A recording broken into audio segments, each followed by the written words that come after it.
I've been interested in creating art for as long as I can remember. Growing up, I loved taking art classes over the summer and drawing with my dad. My favorite medium is ink drawing, but I also enjoy acrylic and watercolor.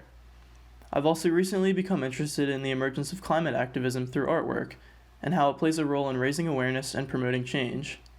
Some of my favorite new installations include Judy Chicago's The End at the National Museum of Women in the Arts and the interactive presentations at the Houston Museum of Natural Sciences. Nowadays, there's an increasing urgency to develop effective plans to mitigate climate change and adapt to what is too late to fix. Art has taken a spot at the forefront of climate activism by engaging the public and by putting pressure on state and national governments.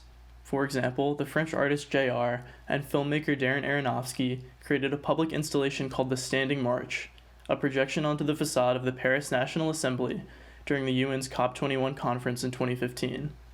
The projections represented the citizens of the world casting a watchful eye upon world leaders as they negotiated mitigation strategies to combat the rising global temperature. This conference was where the Paris Agreement was decided upon, an unprecedented international effort to stall global warming and keep global temperature increases below 2 degrees Celsius. However, not all aspects of art are focused on protecting the environment. The art supply industry draws upon a number of non-renewable resources. Let's look at the simple example of a sketchbook pencil.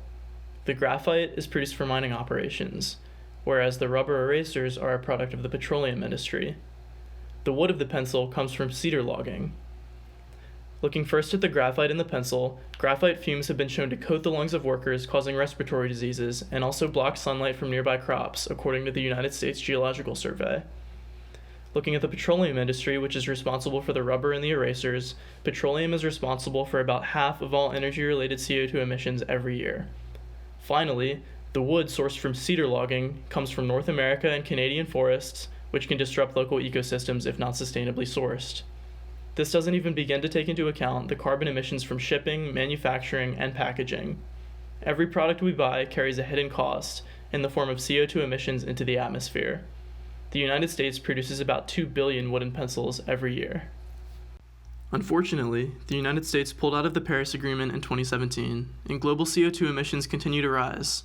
While this can seem discouraging, there are many meaningful actions that we can take as individuals to adapt to the art world in response to anthropogenic climate change.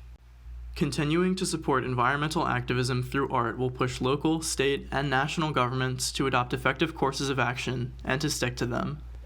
Movements only survive so long as people believe in them, so it is crucial to make use of our social capital to keep up the pressure. You can do this by attending local climate marches and environmental art exhibits, or create and share your own climate art if you're feeling inspired. Artists can also directly reduce their personal carbon footprints by purchasing sustainably made paints, pens, and brushes. If you don't like how something turned out, reuse your old canvas for something new.